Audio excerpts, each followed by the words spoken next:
2025년 대한민국 서울. 밤에 장막이 내린 도시는 지상의 별들이 깨어나듯 무수한 불빛으로 반짝였어요.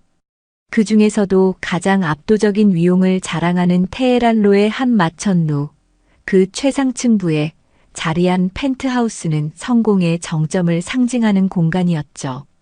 거실의 한쪽 벽면 전체를 차지한 통유리창 너머로 서울의 야경이 파노라마처럼 펼쳐졌어요. 발 아래 세상을 굽어보는 듯한 그 광경은 황홀했지만 동시에 아찔한 고독감을 안겨주기도 했습니다. 이 넓고 호화로운 공간의 주인인 45세 김영도, 그는 지금 홀로였습니다.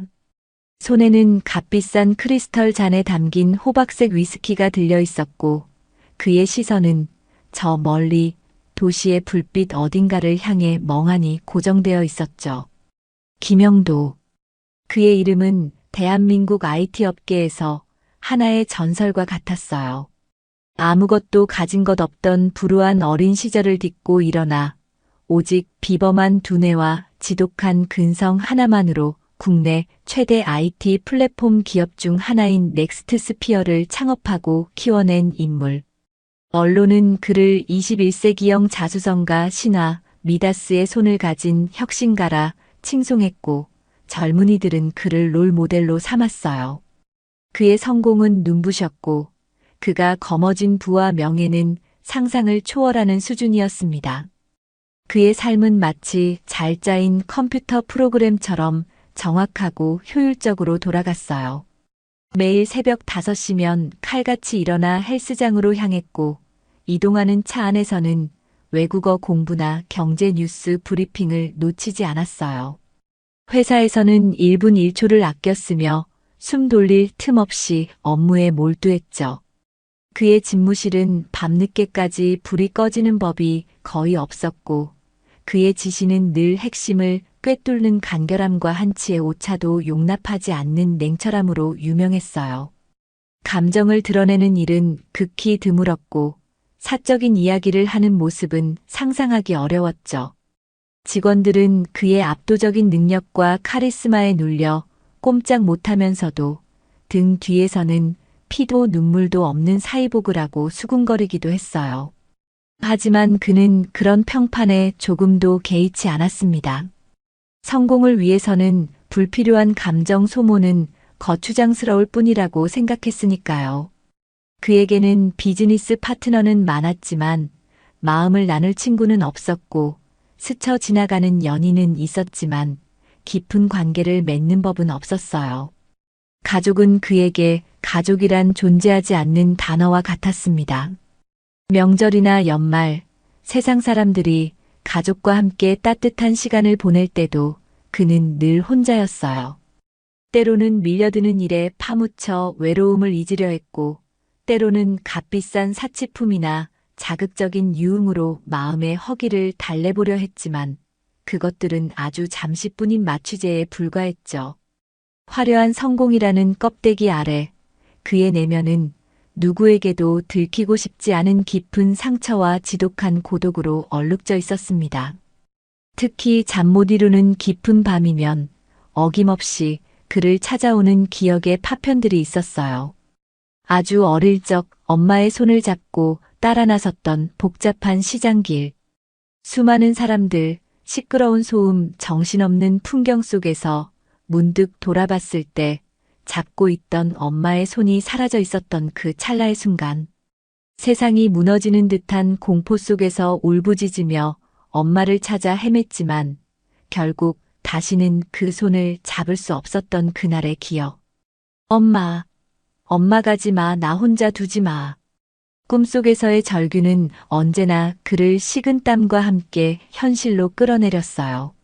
30년이 넘는 시간이 흘렀지만 그날의 상처는 여전히 그의 가장 약한 부분을 건드리며 아물지 않은 채 남아 있었습니다. 성공하면, 더 높이 올라가면 이 지독한 고독과 상실감에서 벗어날 수 있을 거라 믿었지만 현실은 달랐어요. 정상은 더 외로웠고 공허함은 더 크게 느껴졌죠. 그는 남은 위스키를 단숨에 털어 넣었어요. 독한 알코올 기운이 온몸으로 퍼져나가며 감각을 무디게 만드는 순간만이 그가 유일하게 기댈 수 있는 도피처처럼 느껴졌답니다. 다음 날 아침 어김없이 검은색 최고급 세단이 넥스트 스피어 사옥 앞에 도착했어요. 운전기사가 뒷문을 열어주기 위해 움직이는 순간 김영도의 시선이 한 곳에 머물렀습니다. 어제 그가 불쾌하게 여겼던 바로 그 자리, 잘 가꾸어진 화단 옆 보도블록 위에 어제의 그 노파가 또다시 웅크리고 앉아 있었어요. 밤새 찬 이슬을 맞은 듯 노파의 어깨는 축 처져 있었고 입고 있는 얇은 남색 혹겹 옷은 더욱 남루해 보였습니다. 마치 길가에 버려진 낡은 인형처럼 그녀는 세상의 소음 속에서 홀로 정지된 듯 보였죠. 형도의 얼굴에 짜증과 혐오감이 뒤섞인 불쾌한 표정이 스쳐 지나갔어요. 그는 가난과 남루함이 풍기는 특유의 분위기를 참을 수 없어 했어요. 그것은 마치 자신이 필사적으로 벗어나려 했던 과거의 그림자를 떠올리게 하는 것 같아 더욱 견디기 힘들었죠. 자신의 성공을 과시하듯 하늘 높이 솟아있는 이 첨단 빌딩과 저렇게 초라한 모습으로 바닥에 주저앉아 있는 노파의 모습은 극단적인 부조화 그 자체였습니다. 최 실장. 형도가 차갑게 부르자 조수석에 앉아있던 최미경 실장이 즉시 대답했어요. 네, 회장님. 저 사람 보기 안 좋군. 처리하도록 해. 그의 목소리에는 일말의 동정심도 찾아볼 수 없었어요. 마치 눈에 거슬리는 오점을 지우라는 듯한 지극히 사무적인 명령이었죠. 네, 알겠습니다. 최 실장은 짧게 대답하고 먼저 차에서 내렸어요. 그녀는 로비에 대기하고 있던 경비 책임자에게 다가가 낮은 목소리로 형도의 지시를 전달했습니다. 잠시 후 건장한 체격의 경비원 2명이 노파에게 다가갔어요. 그들은 위압적이지 않으려 애쓰는 듯했지만 그들의 단호한 표정과 몸짓은 노파에게 충분한 압박감을 주기에 충분했습니다. 어르신, 죄송합니다만 여기서 계속 이러시면 곤란합니다. 저희가 다른 곳으로 안내해 드릴까요? 한 경비원이 최대한 부드러운 어조로 말했지만 그 말 속에는 어서 여기서 사라져 달라는 분명한 의미가 담겨 있었죠. 노파는 아무런 저항 없이, 아니, 저항할 기력조차 없어 보이는 모습으로 천천히 고개를 들었어요. 햇빛 아래 드러난 그녀의 얼굴은 깊은 주름과 검버섯으로 뒤덮여 있었고 오랜 굶주림과 고된 삶의 흔적이 역력했어요. 하지만 그 흐릿한 눈동자 속에는 무언가 쉽게 부서지지 않을 듯한 아주 가느다란 심지 같은 것이 남아있는 듯도 보였습니다. 그녀는 아무 말 없이 경비원들의 부축 아닌 부축을 받으며 힘겹게 몸을 일으켰어요. 그리고는 비틀거리며 군중 속으로 천천히 발걸음을 옮겨 사라졌습니다. 형도는 그 모든 과정을 차 안에서 무표정하게 지켜보고 있었어요. 노파가 시야에서 완전히 사라지고 나서야 그는 마치 아무 일도 없었다는 듯 차에서 내려 빌딩 안으로 들어섰습니다. 자동으로 열리는 회전문을 통과하며 그는 이미 머릿속에서 방금 전에 불쾌했던 장면을 완전히 삭제해버린 듯 보였어요. 하지만 그의 뒤를 따르던 최 실장의 마음은 조금 달랐습니다. 그녀는 형도의 냉정함에 익숙했지만 오늘따라 유난히 노파의 그 텅 빈 듯 하면서도 무언가를 갈망하는 듯 했던 눈빛이 마음에 걸렸어요. 저분에게도 분명 사연이 있을 텐데. 그런 안타까운 마음이 잠시 스쳤지만 그녀는 이내 감정을 추스르고 형도의 발걸음을 재빨리 따라잡았습니다. 시간은 속절없이 흘렀고 형도는 여전히 숨막히는 일상 속에서 성공 가도를 질주하고 있었어요. 그러던 어느 늦은 밤이었어요. 그날따라 유난히 일이 손에 잡히지 않아 평소보다 조금 일찍 퇴근을 서두르던 형도는 주차장으로 향하는 길에 또다시 그 노파와 마주치게 되었습니다. 이번에는 빌딩 뒤편 직원들의 흡연 공간이자 각종 쓰레기가 모이는 후미진 곳이었죠. 그런데 이전과는 다른 모습이 그의 발걸음을 멈추게 했어요. 노파는 더 이상 멍하니 앉아있지 않았어요. 그녀는 허리를 굽힌 채 바닥에 어지럽게 널려있는 담배꽁초와 휴지 조각들을 작은 비닐봉지에 주워 담고 있었어요. 그것도 모자라 어디서 구했는지 낡고 짧은 빗자루를 들고 와 바닥을 쓸기까지 하고 있었죠. 누가 시킨 것도 알아주는 이도 없는 그곳에서 그녀는 마치 오랫동안 해온 자신의 일인 것처럼 묵묵히 주변을 청소하고 있었습니다. 그 모습에는 더 이상 남루한 노숙자의 무력감이나 비참함은 느껴지지 않았어요. 오히려 고요하고 진지한 노동의 신성함 같은 것이 엿보이는 듯 했습니다. 형도는 자기도 모르게 그 자리에 서서 한참 동안 그 모습을 지켜보았습니다. 그의 내면에서 아주 미세한 균열이 일어나는 소리가 들리는 듯 했어요. 그의 성공 신화는 철저한 계획과 통제, 그리고 효율성 위에 세워진 것이었습니다. 그는 무질서와 비효율을 병적으로 혐오했죠. 그런데 지금 그의 눈앞에는 아무런 대가도 바라지 않고 스스로 질서를 만들어내고 있는 존재가 있었습니다. 그것은 그가 이해하고 받아들여온 세상의 법칙과는 다른 어떤 설명할 수 없는 감정을 불러일으켰어요. 어쩌면 아주 깊은 곳에 묻어두었던 인간적인 연민이었을까요? 아니면 그의 냉철한 계산 속에서 저 노동력을 활용할 수 있겠다는 실용적인 판단이 번뜩인 것일까요? 어쩌면 둘 다였을지도 몰라요. 확실한 것은 그 순간 형도는 평소에 그라면 절대 하지 않았을 행동을 하고 있었다는 것입니다. 그는 천천히 노파에게 다가갔어요. 인기척을 느낀 노파가 깜짝 놀라 고개를 들고는 잔뜩 경계하는 눈빛으로 그를 바라보았습니다. 며칠 전 자신을 쫓아냈던 바로 그 남자였으니까요. 형도는 잠시 어떤 말을 해야 할지 망설이는 듯 했어요.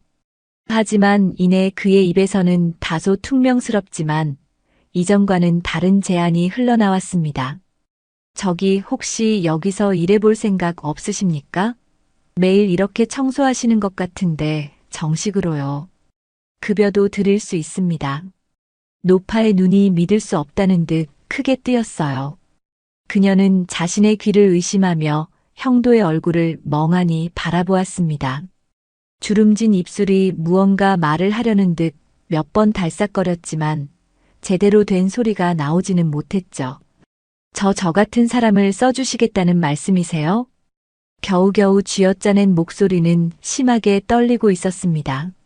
형도는 그 감상적인 반응이 마음에 들지 않는다는 듯 약간 미간을 찌푸리며 덧붙였어요. 일할 능력만 있으면 됩니다. 과거는 묻지 않아요. 대신 맡은 구역은 책임지고 깨끗하게 관리해야 할 겁니다. 내일 아침 7시까지 빌딩 뒤편 관리실로 찾아오세요. 생각이 없다면 안 와도 좋습니다. 그는 자신의 할 말만 끝내고는 더 이상 노파의 대답을 기다리지 않고 차갑게 돌아섰습니다. 그의 뒷모습은 여전히 냉정하고 거만해 보였지만 그가 던진 예상 밖의 제안은 노파의 잿빛 같던 삶에 아주 작은 그러나 어쩌면 결정적일지도 모르는 파문을 일으키고 있었습니다. 노파는 그 자리에 한참 동안 못 박힌 듯 서서 형도가 사라진 어둠 속을 하염없이 바라보고 있었어요. 그녀의 눈가에 아주 오랜만에 희미한 물기가 어리는 듯 했습니다. 그의 뒷모습은 여전히 냉정하고 거만해 보였지만 그가 던진 예상 밖의 제안은 노파의 잿빛 같던 삶에 아주 작은 그러나 어쩌면 결정적일지도 모르는 파문을 일으키고 있었어요. 노파, 아니, 이제 그녀의 이름 오말순으로 불려야 할 할머니는 그 자리에 한참 동안 못 박힌 듯 서서 형도가 사라진 어둠 속을 하염없이 바라보고 있었어요. 그녀의 눈가에 아주 오랜만에 희미한 물기가 어리는 듯 했죠. 1급여.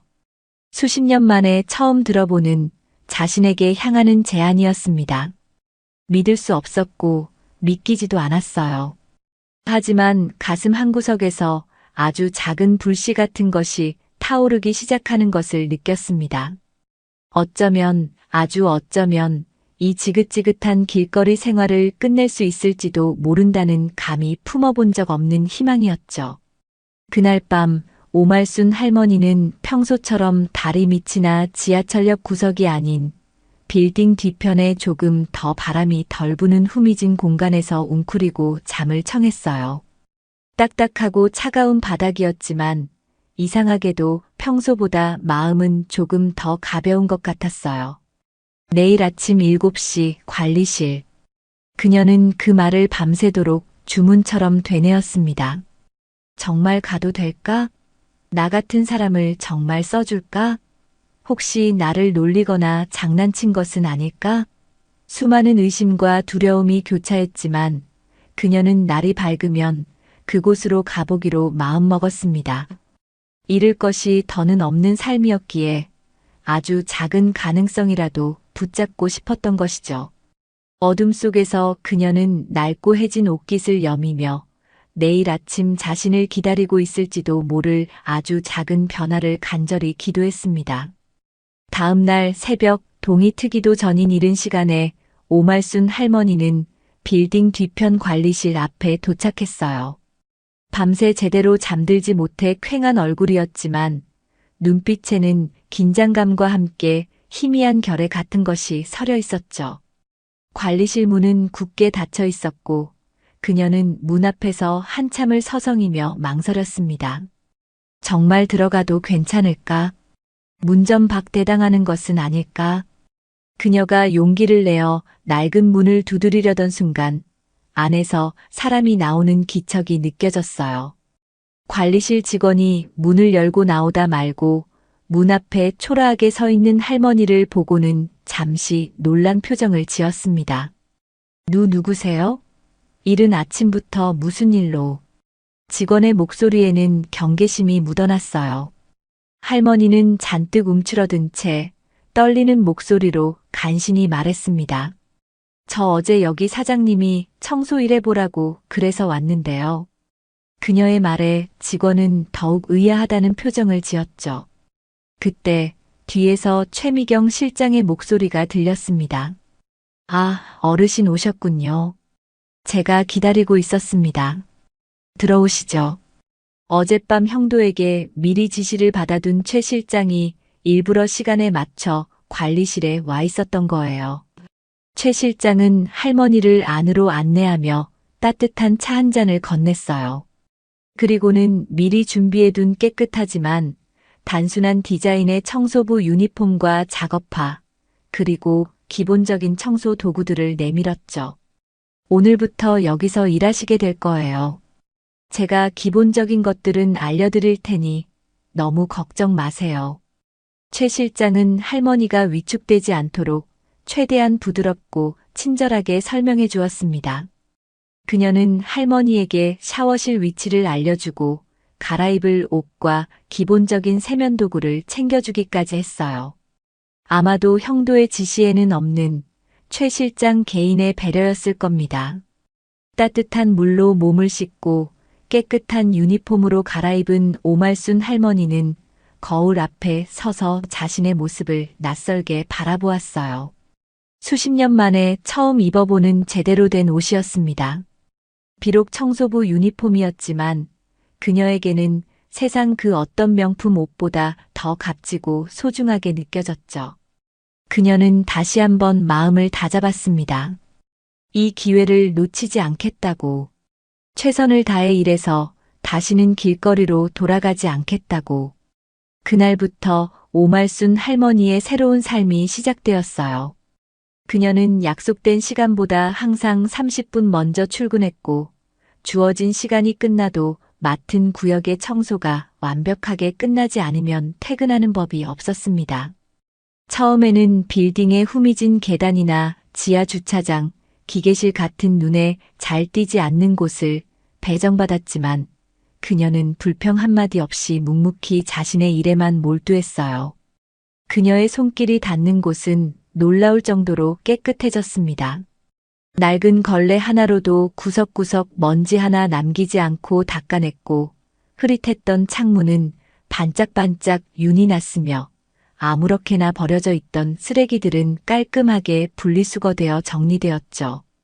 그녀의 동작은 느렸지만 군더더기가 없었고 오랜 세월 몸에 밴 듯한 꼼꼼함과 성실함이 묻어났어요. 그것은 단순히 일을 하는 것을 넘어 마치 어지럽혀진 세상을 향한 그녀 나름의 질서를 회복하려는 의식처럼 보이기도 했습니다. 하지만 그녀의 이런 노력에도 불구하고 빌딩 안에서 그녀는 여전히 보이지 않는 존재나 다름없었어요. 직원들은 바쁜 걸음으로 그녀 옆을 스쳐 지나가며 눈길 한 번 주지 않았고 그녀 역시 사람들의 눈을 피해 최대한 조용히 움직였죠. 그녀는 구내식당 대신 아무도 없는 비상계단 구석에서 미리 싸온 차갑고 딱딱한 밥으로 끼니를 때웠고 휴식 시간에도 다른 직원들과 어울리는 대신 혼자 시간을 보냈어요. 그녀는 이 거대하고 화려한 빌딩 속에서 자신이 이질적인 존재임을 너무나 잘 알고 있었고 혹시라도 자신의 과거가 드러나 이 일자리마저 잃게 될까봐 늘 불안해했습니다. 특히 아무도 없는 새벽이나 밤늦은 시간, 김영도의 사무실이 있는 최상층 로열층을 청소할 때면 그녀의 마음은 더욱 복잡해졌어요. 어마어마한 크기의 집무실, 도시 전체가 내려다 보이는 거대한 창문, 최고급 가구와 값비싼 예술품들, 그녀가 평생 상상조차 해본 적 없는 부와 성공의 상징들이 그곳에 가득했습니다. 그녀는 조심스럽게 마치 성스러운 공간에 발을 들인 듯 경건한 마음으로 청소를 시작했어요. 거대한 원목 책상 위를 부드러운 천으로 닦아내고 가죽 소파의 먼지를 털어내고 바닥에 작은 얼룩 하나라도 남을세라 몇 번이고 확인했죠. 그러다 문득 책상 위에 놓인 액자를 발견했어요. 흐릿한 조명 아래라 사진 속 인물은 잘 보이지 않았지만 아마도 이곳의 주인일 젊은 남자의 사진이겠거니 짐작했죠. 그녀는 그 액자를 바라보며 잠시 상념에 잠겼습니다. 이토록 모든 것을 가진 듯 보이는 저 남자에게도 혹시 아픔이나 외로움 같은 것이 있을까? 아니면 나와는 완전히 다른 세상 사람이니 그런 감정조차 느끼지 못하는 걸까? 그녀는 알 수 없다는 듯 고개를 젓고 다시 묵묵히 청소를 계속했어요. 통유리창에 비친 자신의 초라한 모습과 창밖의 화려한 야경이 겹쳐 보일 때면 그녀는 깊은 한숨과 함께 알 수 없는 슬픔을 느꼈답니다. 그래도 그녀는 청소를 멈추지 않았어요. 이 일이 지금 그녀가 가진 전부였으니까요. 김영도는 가끔 복도 저편에서 청소 카트를 밀고 가는 그녀의 뒷모습을 스쳐 지나가듯 보곤 했어요. 하지만 그의 머릿속에서 그녀는 새로운 청소부라는 인식표 외에는 아무런 의미도 갖지 못했습니다. 그는 그녀의 이름조차 기억하지 못했고 그녀의 얼굴을 제대로 본 적도 없었죠. 그에게 그녀는 그저 이 거대한 빌딩 시스템을 유지하는 수많은 부속품 중 하나일 뿐이었습니다. 아직은 그랬습니다. 넥스트 스피어는 젊고 유능한 인재들이 모여 치열하게 경쟁하는 곳이었어요. 자유롭고 수평적인 문화를 표방했지만 그 안에도 보이지 않는 위계 질서와 편견은 존재했죠. 오말순 할머니의 등장은 그런 그들 사이에 작은 파문을 일으켰습니다. 특히 젊은 직원들 사이에서는 그녀에 대한 호기심과 함께 불편함, 심지어는 혐오감을 드러내는 수군거림이 공공연하게 오갔어요. 봤어? 새로운 청소 할머니 말이야. 완전 노숙자 같던데 회장님이 직접 데려왔다는 소문이 있더라. 진짜? 어쩐지 좀 냄새나는 것 같기도 하고 엘리베이터 같이 타기 좀 그렇더라. 회장님도 참 별나셔. 왜 하필 저런 사람을 우리 회사 이미지에 안 좋은 거 아니야? 탕비실이나 휴게실 구석에서 들려오는 이런 대화들은 날카로운 가시처럼 오말순 할머니의 마음에 박혔어요.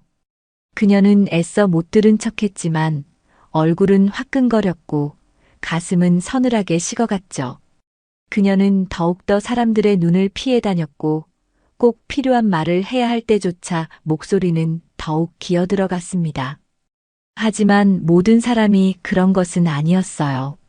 나이가 지긋한 몇몇 여직원들은 그녀에게 따뜻한 눈길을 보내거나 어르신, 식사는 하셨어요?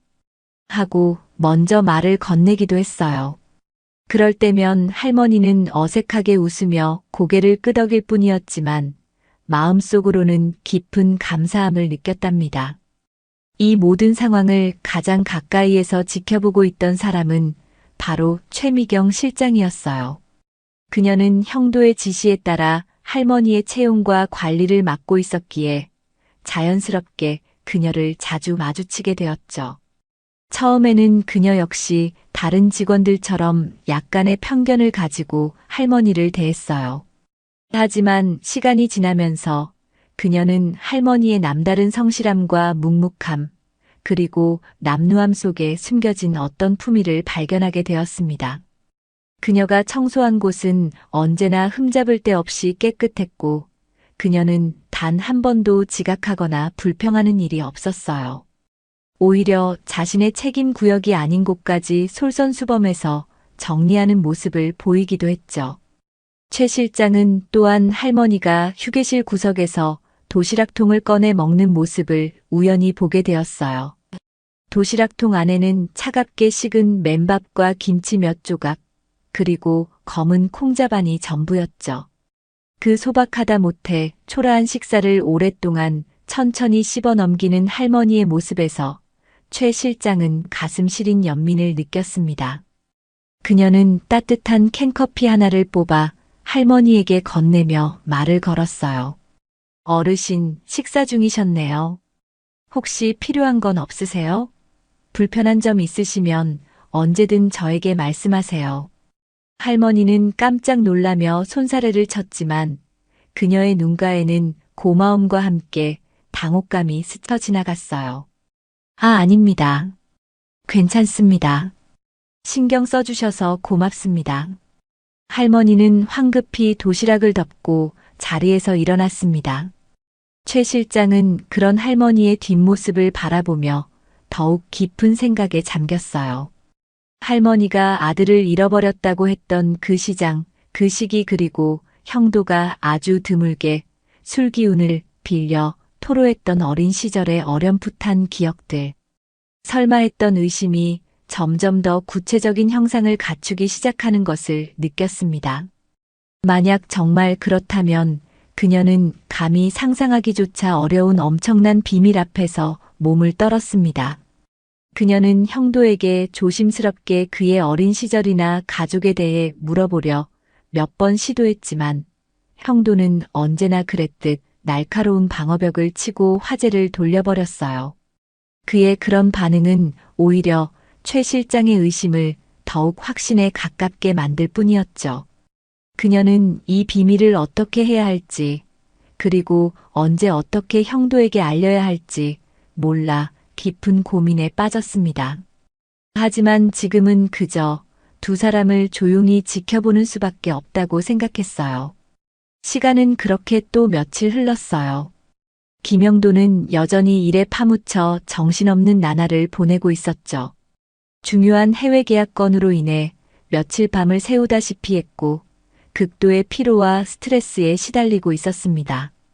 그러던 어느 날 아침 그는 출근 준비를 하다가 평소 아끼던 고급 가죽 장갑의 엄지손가락 부분 솔기가 살짝 뜯어져 있는 것을 발견했어요. 중요한 미팅이 연달아 있어 당장 수선을 맡길 시간도 없었기에 그는 짜증스럽게 장갑을 책상 위에 아무렇게나 던져두고 회의실로 향했습니다. 최 실장에게 나중에 수선 보내라고 해야겠군. 그는 속으로 생각하며 급히 자리를 떴죠. 그날 밤 어김없이 형도의 사무실을 청소하러 들어온 오말순 할머니는 책상 위에 놓인 가죽 장갑을 발견했어요. 주인의 물건에는 함부로 손 떼면 안 된다고 생각했지만 뜯어진 솔기 부분이 자꾸만 눈에 밟혔습니다. 그녀는 잠시 망설이다가 조심스럽게 장갑을 집어들고 뜯어진 부분을 살펴보았어요. 바느질 솜씨가 제법 좋아 보였지만 어딘가 마무리가 어설픈 부분이 눈에 띄었죠. 그녀의 머릿속에 아주 오래전 낡고해진 남편의 작업복이나 어린 아들의 무릎 나온 바지를 밤새워 꿰매주던 기억이 희미하게 스쳐 지나갔습니다. 자신도 모르게 그녀는 청소 카트 한쪽에 넣어두었던 작은 반지꼬리를 꺼냈어요. 그 안에는 그녀가 길에서 주워 모으거나 얻어온 몇 개의 바늘과 실타래가 전부였지만 그녀에게는 소중한 물건이었죠. 할머니는 책상 스탠드의 희미한 불빛 아래서 숨을 죽이고 한 땀 한 땀 정성스럽게 장갑의 솔기를 꿰매기 시작했어요. 오랜 세월 거친 일로 투박해진 손이었지만 바늘을 잡은 손놀림만큼은 놀라울 정도로 섬세하고 익숙했습니다. 그것은 단순한 수선이 아니라 마치 상처난 곳을 어루만지는 듯한 조심스럽고 따뜻한 행위처럼 보였어요. 그녀는 왜 자신이 이러고 있는지 스스로도 알지 못했지만 그저 그래야만 할 것 같은 본능적인 이끌림을 느꼈습니다. 마침내 마지막 매듭까지 깔끔하게 마무리한 그녀는 아무도 모르게 장갑을 원래 있던 자리에 조용히 다시 놓아두고는 사무실을 나섰습니다. 다음 날 아침 출근한 형도는 회의에 들어가기 전 무심코 책상 위에 장갑을 집어들었어요. 최 실장에게 수선을 맡기려던 참이었죠. 그런데 장갑을 집어든 순간 그는 뭔가 이상하다는 것을 느꼈습니다. 어제 분명히 뜯어져 있던 솔기 부분이 감쪽같이 그리고 믿을 수 없을 정도로 깔끔하게 꿰매져 있었던 거예요. 바느질 솜씨는 전문가 수준이었고 원래 그랬던 것처럼 거의 표가 나지 않을 정도였습니다. 이게 뭐지? 형도는 순간 당황스러움과 함께 불쾌감이 치밀어 올랐어요. 누가 함부로 내 물건에 손을 댄 거야? 그것도 이렇게 티 안 나게. 그는 당장 CCTV를 확인해서 범인을 찾아내야겠다고 생각했습니다. 그런데 장갑을 뒤집어 안쪽의 바느질 자국까지 꼼꼼히 살펴보던 그의 손가락 끝에서 갑자기 설명할 수 없는 이상한 감각이 느껴졌어요. 아주 희미하지만 낯설지 않은 어떤 느낌. 그것은 분명한 기억은 아니었지만 아주 어릴 적 넘어져서 찢어진 바지의 무릎 부분을 누군가가 밤새워 꿰매주었을 때 느꼈던 것 같은 그런 종류의 아련한 따스함과 안도감이었습니다. 혹은 추운 겨울밤 해진 이불 틈 사이로 스며드는 바람을 막아주려 누군가 덧대어 꿰매주었던 바로 그 느낌과도 비슷했어요. 뭐지, 이 느낌은? 형도는 자신도 모르게 꿰매진 부분을 엄지손가락으로 가만히 문질러 보았습니다. 그의 머릿속은 혼란스러웠어요.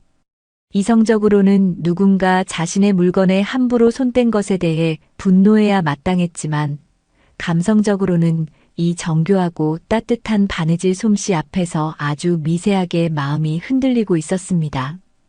그는 이 불쾌하면서도 이상하게 마음을 끄는 감정의 정체를 알 수 없어 더욱 혼란스러웠죠. 피곤해서 별 생각을 다 하는군. 그는 애써 고개를 저으며 스스로를 다그쳤습니다. 그리고는 장갑을 신경질적으로 코트 주머니에 쑤셔넣고는 서둘러 회의실로 향했어요. 하지만 그의 마음속에 던져진 작은 돌멩이는 그가 애써 외면하려 할수록 더욱 선명한 파문을 일으키며 그의 견고했던 방어벽에 또 하나의 균열을 만들고 있었습니다. 그 이상하고도 마음이 흔들렸던 장갑 사건. 이후 김영도는 애써 아무렇지 않은 척 행동했지만 그의 내면에서는 미세한 변화가 일어나고 있었어요. 그는 자신도 모르게 복도를 지나거나 엘리베이터를 탈 때 청소 카트를 밀고 가는 오말순 할머니의 모습을 이전보다 조금 더 의식하게 되었죠. 여전히 그녀에게 말을 걸거나 눈을 맞추는 일은 없었지만 그의 시선 끝에 아주 잠깐씩 그녀의 모습이 머무는 시간이 늘어났습니다. 그는 스스로의 이런 변화를 인정하고 싶지 않았고 그저 피곤함이나 스트레스 때문이라고 치부하려 했어요. 하지만 그의 마음속 깊은 곳에서는 오랫동안 굳게 닫혀있던 어떤 문이 아주 조금씩 삐걱거리며 열리려는 듯한 기미가 보이고 있었습니다. 한편 최미경 실장의 마음속 의심은 날이 갈수록 확신에 가까워지고 있었어요. 할머니가 아들을 잃어버렸다고 했던 그 이야기의 정황들과 형도에 알려지지 않은 과거 사이에는 너무나 많은 연결고리들이 존재했습니다. 특히 할머니가 무심코 말했던 아이 어깨 뒤쪽의 작은 별 모양 점. 이야기는 최 실장의 심장을 서늘하게 만들었죠. 그녀는 아주 오래전 회사 창립 초기에 워크숍을 갔을 때 술에 취해 잠든 형도의 셔츠가 살짝 벌어졌을 때 그의 어깨 뒤쪽에서 얼핏 보았던 희미한 점의 모양을 기억하고 있었기 때문입니다. 그것은 분명 별 모양과 흡사했어요. 그 기억이 떠오른 순간 최 실장은 온몸에 소름이 돋는 것을 느꼈습니다. 이것은 더 이상 단순한 의심이나 추측이 아니었습니다. 그녀는 거의 99% 확신하게 되었죠. 오말순 할머니는 바로 김영도 회장의 친어머니라고. 이 엄청난 비밀을 알게 된 최 실장은 깊은 고뇌에 빠졌습니다. 이 사실을 언제, 어떻게 알려야 할까? 형도에게 먼저 말해야 할까? 아니면 할머니에게 먼저 귀띔을 주어야 할까? 어떤 선택을 하든 엄청난 후폭풍이 예상되었기에 그녀는 섣불리 움직일 수가 없었습니다. 형도의 성격을 누구보다 잘 아는 그녀였기에 섣불리 과거를 건드렸다가 그가 받을 충격과 상처 그리고 어쩌면 모든 것을 부정하며 더 깊은 곳으로 숨어버릴지도 모른다는 두려움이 앞섰습니다. 그렇다고 할머니에게 먼저 알리는 것은 더 위험할 수 있었어요. 연약한 할머니가 그 충격을 감당할 수 있을지, 그리고 갑자기 나타난 성공한 아들 앞에서 어떤 감정을 느끼게 될지 가늠하기 어려웠죠. 최 실장은 당분간 이 비밀을 가슴에 묻어두기로 결정했습니다. 대신 그녀는 오말순 할머니에게 좀 더 인간적으로 다가가 그녀의 이야기를 더 들어보고 그녀가 조금이라도 더 안정적인 환경에서 지낼 수 있도록 돕기로 마음먹었어요. 그것이 지금 자신이 할 수 있는 최선이라고 생각했죠. 어느 비가 추적추적 내리는 늦은 오후였어요. 창밖의 잿빛 풍경 때문인지 회사 전체가 평소보다 조금은 차분하게 가라앉은 듯한 분위기였죠. 최 실장은 퇴근 시간을 조금 넘겨 직원들이 거의 다 빠져나간 한적한 시간에 맞춰 오말순 할머니가 주로 휴식을 취하는 비상계단 근처로 향했습니다. 아니나 다를까 할머니는 그곳 구석에 쪼그리고 앉아 창밖을 멍하니 바라보고 있었어요. 그녀의 옆에는 미처 다 먹지 못한 차갑게 식은 빵 조각이 놓여 있었죠. 최 실장은 미리 준비해간 따뜻한 율무차 2잔을 들고 할머니에게 다가가 옆에 조심스럽게 앉았어요. 어르신, 여기서 뭐 하세요? 비 와서 그런지 오늘따라 더 쌀쌀하네요. 이거 따뜻할 때 좀 드세요. 그녀는 할머니에게 율무차 한 잔을 건네며 부드럽게 말을 걸었습니다. 할머니는 갑작스러운 최 실장의 등장에 깜짝 놀라 어쩔 줄 몰라 했지만 따뜻한 율무차의 온기와 그녀의 다정한 목소리에 조금씩 경계를 푸는 듯 했어요. 오늘 같은 날은 괜히 마음이 더 싱숭생숭해지네요. 최 실장은 창밖을 바라보며 혼잣말처럼 운을 뗐어요. 저는 비 오는 날이면 돌아가신 저희 어머니 생각이 더 많이 나더라고요. 살아계실 때 좀 더 잘해드릴 걸 하는 후회도 들고요. 그녀는 자신의 개인적인 이야기를 살짝 꺼내며 할머니와의 심리적인 거리를 좁히려 노력했어요. 그녀의 진심이 통했던 걸까요? 할머니는 한참 동안 말없이 율무차만 마시다가 아주 작은 목소리로 입을 열기 시작했습니다. 실장님은 어머님이 일찍 돌아가셨나 봐요. 나는 자식을 먼저 보낸 건 아니지만 살아있는 자식을 잃어버리고 이렇게 살고 있으니 이게 사는 건지 죽은 건지. 할머니의 목소리는 물기에 젖어 떨리고 있었고 금방이라도 눈물이 터져 나올 듯 위태로워 보였어요. 최 실장은 아무 말 없이 할머니의 어깨를 가만히 토닥여 주었습니다. 그 작은 위로에 수십 년간 억눌러왔던 할머니의 슬픔이 마침내 터져 나오기 시작했습니다. 그녀는 눈물을 뚝뚝 흘리며 잃어버린 아들에 대한 이야기를 두서없이 털어놓기 시작했어요. 아들의 이름은 현우였고 잃어버릴 당시 5살이었다고 했어요. 유난히 총명하고 웃음이 많았던 아이, 엄마를 세상에서 제일 좋아했던 아이. 그녀는 아들의 얼굴을 떠올리는 듯 잠시 희미하게 미소 짓다가 이내 다시 깊은 슬픔에 잠겨 말을 이었습니다. 그날은 남편이 몹시 아파 약을 구하러 갔던 시장이었어요.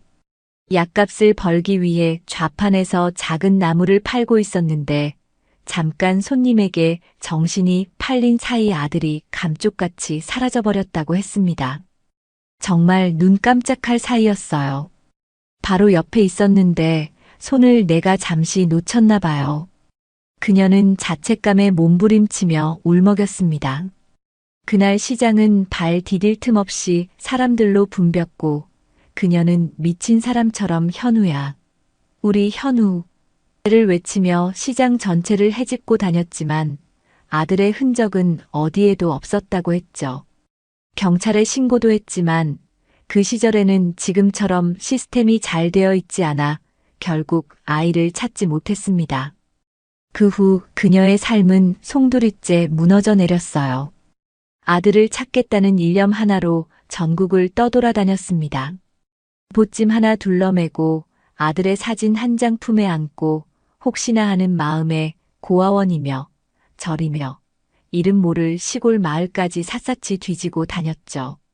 그러는 사이 남편은 병세가 악화되어 세상을 떠났고 그녀는 완전히 혼자가 되었습니다. 아들을 찾는 과정에서 가진 돈마저 사기꾼에게 모두 빼앗기고 몸과 마음은 지칠 대로 지쳐갔습니다. 시간이 흐를수록 기억은 점점 희미해져 갔고 때로는 자신이 누구인지 왜 이러고 다니는지조차 잊어버릴 때도 있었다고 해요. 그러다 결국 모든 것을 포기하고 거리로 나앉게 된 것이 벌써 10수년 전의 일이라고 했습니다. 내가 죄인이에요. 내 아들을 내가 지키지 못했으니 이런 벌을 받아도 싸지요. 그래서 아무한테도 말 못했어요. 가족들한테도 부끄러워서 면목이 없어서. 할머니는 고개를 숙인 채 아이처럼 흐느꼈습니다.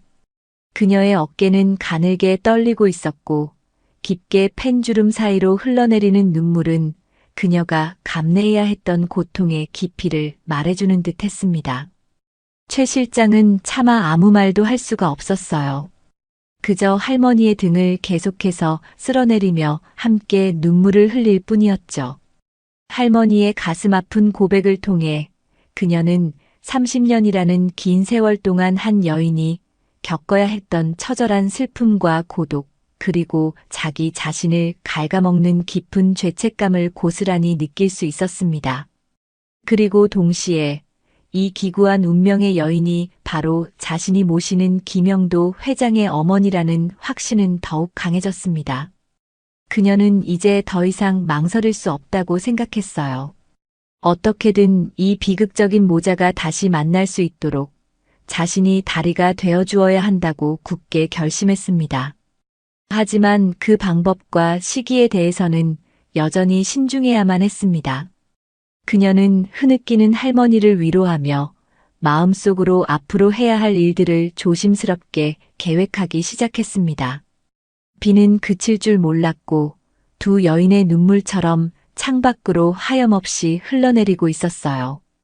오말순 할머니의 가슴 아픈 사연을 직접 듣게 된 후 최미경 실장의 머릿속은 더욱 복잡해졌어요. 그녀는 할머니가 들려준 이야기의 조각들과 자신이 알고 있는 김영도 회장에 대한 정보들을 퍼즐 맞추듯 연결해보기 시작했습니다. 할머니가 아들 현우를 잃어버린 시기는 대략 30여 년 전. 당시 현우의 나이는 5살. 김영도 회장의 현재 나이를 역산해보면 그 시기와 정확히 일치했어요. 할머니가 아들을 잃어버린 장소는 서울의 큰 재래시장 중 하나였는데 형도가 과거 후원했던 보육원 기록에 따르면 그 역시 비슷한 시기에 그 시장 근처에서 발견되어 보육원으로 인계되었던 기록이 남아 있었습니다. 그리고 결정적으로 할머니가 눈물 속에서 희미하게 언급했던 아이 어깨 뒤쪽의 작은 별 모양 점. 최 실장은 몇 년 전 워크숍에서 보았던 형도의 어깨 뒤쪽의 그 점을 결코 잊을 수가 없었습니다. 이 모든 조각들은 너무나도 명확하게 하나의 결론을 가리키고 있었죠. 김영도 회장은 바로 오말순 할머니가 잃어버린 아들 현우였습니다. 이 엄청난 진실 앞에서 최 실장은 다시 한번 깊은 고민에 빠졌습니다. 이제 확신을 넘어 사실로 굳어진 이 비밀을 어떻게 감당해야 할까? 그녀는 형도와 할머니 두 사람을 번갈아 떠올렸습니다. 성공했지만 누구보다 외로워 보이는 아들, 그리고 모든 것을 잃고 거리에서 힘겹게 살아가다 이제 겨우 작은 안식처를 찾은 어머니. 이 두 사람의 삶이 송두리째 뒤흔들릴 수도 있는 이 진실을 과연 자신이 나서서 밝혀도 되는 것일까? 혹시 그로 인해 두 사람 모두에게 더 큰 상처를 주게 되는 것은 아닐까? 그녀는 며칠 밤낮을 잠 못 이루며 고뇌했습니다. 하지만 그녀는 동시에 이런 생각도 했어요. 만약 이대로 진실을 묻어둔다면 그것이야말로 두 사람 모두에게 더 큰 불행이 아닐까? 형도는 평생 어머니를 그리워하며 마음의 상처를 안고 살아갈 것이고 할머니는 아들이 바로 지척에 있다는 사실조차 모른 채 외롭게 생을 마감하게 될지도 모릅니다. 그것은 너무나 잔인하고 슬픈 결말이었어요. 최 실장은 용기를 내기로 결심했습니다. 언젠가는 밝혀져야 할 진실이라면, 그리고 그 진실을 통해 두 사람이 잃어버린 시간을 되찾고 서로의 상처를 보듬을 수 있다면 자신이 그 중간 다리 역할을 해야 한다고. 물론 그 과정은 매우 힘들고 고통스러울 수 있겠지만 그럼에도 불구하고 시도해 볼 가치가 있다고 믿었습니다. 그녀는 그때부터 두 사람을 더욱 세심하게 관찰하기 시작했어요. 이제는 단순히 혈연의 흔적을 찾는 것을 넘어 두 사람이 서로를 인식할 수 있는 아주 작은 계기라도 만들 수 없을까 고민했죠. 하지만 동시에 매우 신중해야 했습니다. 너무 직접적이거나 인위적인 개입은 오히려 역효과를 낳을 수 있었으니까요. 그녀는 우선 오말순 할머니의 근무 환경을 조금씩 개선해 주려 노력했어요. 할머니가 비상계단 대신 직원 휴게실 한쪽에서 편안하게 식사하고 쉴 수 있도록 배려했고, 낡고 해진 청소 도구 대신 새 것으로 교체해 주었으며, 혹시라도 다른 직원들과 마찰이 생기지 않도록 보이지 않게 신경을 썼습니다. 그리고 할머니와 마주칠 때마다 따뜻한 말 한마디라도 더 건네며 그녀의 마음을 열기 위해 노력했죠. 할머니는 여전히 말을 아꼈지만 최 실장을 대하는 태도는 이전보다 훨씬 편안해 보였고 가끔은 먼저 희미하게 웃어 보이기까지 했습니다. 한편으로는 김영도의 반응을 살폈습니다. 그녀는 일부러 형도의 집무실에 할머니가 정성껏 관리하는 작은 화분을 가져다 놓거나 할머니가 만든 것과 비슷한 콩자반을 구내식당 메뉴에 포함시켜 보기도 했어요. 형도가 어떤 반응을 보일지 기대했지만 그는 여전히 무심하거나 혹은 전혀 눈치채지 못하는 듯 했습니다. 하긴 30년이라는 세월은 너무나 길었고 두 사람이 처한 현실의 간극은 너무나 컸으니까요. 그가 길에서 마주쳤던 초라한 노파와 자신의 어머니를 연결시키는 것은 거의 불가능에 가까운 일일지도 몰랐습니다. 최 실장은 조급해하지 않기로 마음먹었습니다. 언젠가는 반드시 기회가 올 것이라고 믿었죠. 그녀는 그저 묵묵히 자신의 자리에서 두 사람을 지켜보며 그들이 서로를 알아볼 수 있는 결정적인 어떤 순간이 오기를 기다렸습니다. 그녀의 예감은 틀리지 않았습니다. 운명의 시간은 그녀가 예상했던 것보다 조금 더 빨리 그리고 훨씬 더 극적인 방식으로 다가오고 있었으니까요. 넥스트 스피어의 창립 10주년 기념일이 다가오고 있었어요. 회사는 대규모 기념 행사를 준비하느라 떠들썩하고 분주한 분위기였죠. 국내외의 중요한 손님들을 많이 초청하는 큰 행사였기에 모든 부서 직원들이 행사 준비에 매달려 정신없는 나날을 보내고 있었습니다. 오말순 할머니 역시 평소보다 훨씬 많은 청소와 정리 업무를 맡게 되었어요. 행사가 열린 대강당과 연회장, 귀빈들이 사용할 라운지 등 평소에는 잘 들어가지 않던 공간까지 구석구석 깨끗하게 청소해야 했죠. 나이가 많은 그녀에게는 다소 벅찬 일이었지만 그녀는 실은 내색 없이 묵묵히 자신의 일을 해냈습니다. 오히려 이런 큰 행사에 자신이 조금이나마 기여할 수 있다는 사실에 작은 보람을 느끼는 듯 보였어요.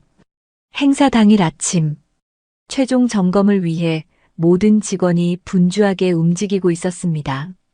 케이터링 업체 직원들이 음식을 나르고 기술팀은 음향과 조명 장비를 설치하고 의전팀은 동선을 체크하는 등 그야말로 눈코 뜰 새 없이 바쁜 상황이었죠. 오말순 할머니는 행사장 입구 로비 바닥에 혹시라도 얼룩이 묻었을까 싶어 마지막으로 대걸레질을 하고 있었습니다.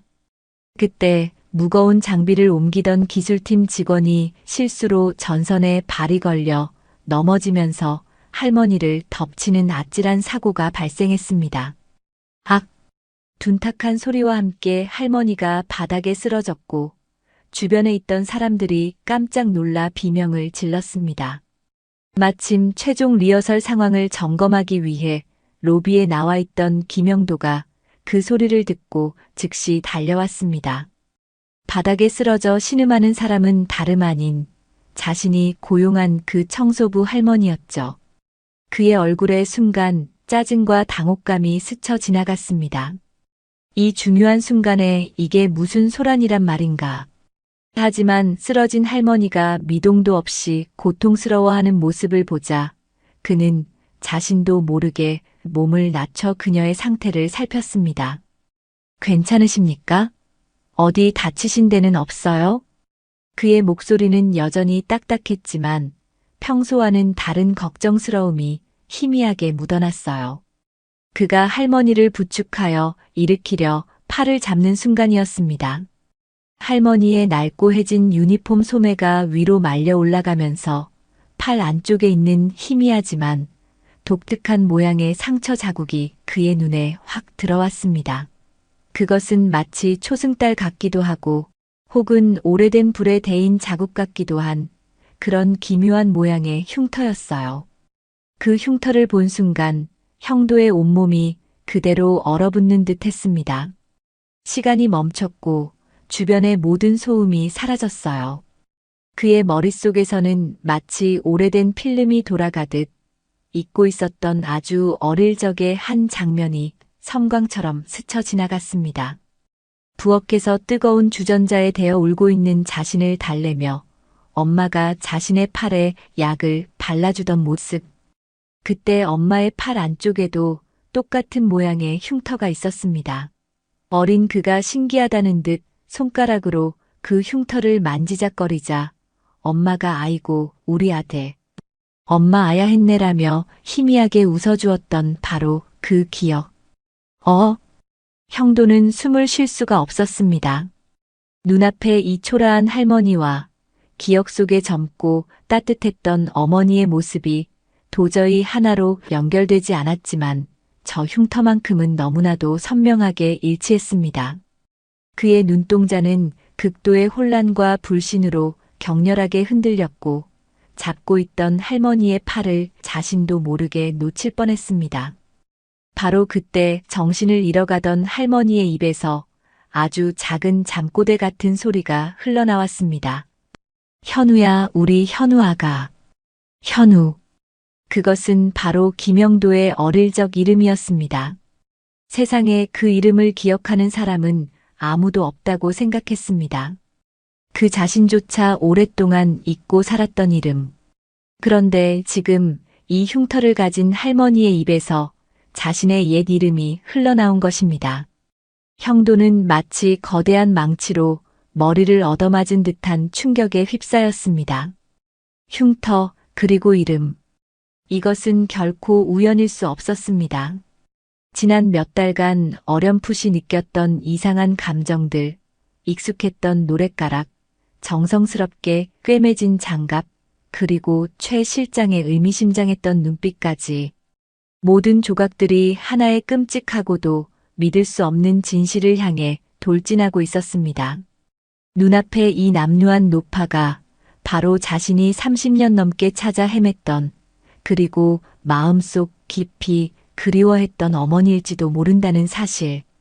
주변에 있던 직원들과 최 실장은 형도의 새파랗게 질린 얼굴과 극도로 혼란스러워하는 모습을 보고는 어쩔 줄 몰라 했습니다. 특히 최 실장은 할머니의 잠꼬대와 형도의 반응을 통해 모든 것을 직감하고는 숨을 죽인 채 앞으로 벌어질 상황을 두려움 속에 지켜보고 있었죠. 형도는 잠시 휘청거리는가 싶더니 이내 특유의 냉철함으로 간신히 감정을 추스르고는 주변 사람들에게 소리쳤습니다. 뭘 보고 있는 거야? 당장 119 부르고 이분 병원으로 모셔. 그의 목소리는 심하게 떨리고 있었지만 아무도 그 이상함을 지적할 수 없었습니다. 구급차가 도착하고 할머니가 실려나가는 모습을 형도는 마치 영혼이 빠져나간 사람처럼 멍하니 바라보고 서 있었습니다. 그의 머릿속은 이제껏 경험해보지 못한 거대한 혼돈과 경랑에 휩싸여 있었습니다. 구급차의 사이렌 소리가 멀어져 가고 창립 기념 행사의 소란스러움 속에서 김영도는 마치 시간이 멈춘 듯 그 자리에 우두커니 서 있었어요. 방금 전 눈앞에서 벌어진 일들이 현실인지 꿈인지 분간하기 어려웠죠. 팔 안쪽에 그 희미한 흉터, 그리고 정신을 잃은 할머니의 입에서 흘러나온 자신의 옛 이름 현우. 그 두 가지는 너무나도 강렬하고 명백해서 애써 외면하려 해도 그의 의식을 온통 뒤흔들고 있었습니다. 가슴속에서는 격렬한 폭풍우가 휘몰아쳤어요. 설마 하는 불신과 어쩌면 하는 신락 같은 기대, 그리고 30년 넘게 억눌러왔던 그리움과 원망, 슬픔 같은 온갖 감정들이 뒤섞여 그를 혼돈 속으로 밀어넣었습니다. 주변의 직원들이 걱정스러운 눈빛으로 그를 바라보며 수군거렸지만 그는 아무것도 들리지 않는 듯 했어요. 그는 잠시 비틀거리는가 싶더니 이내 로봇처럼 딱딱하게 굳은 표정으로 최미경 실장에게 다가갔습니다.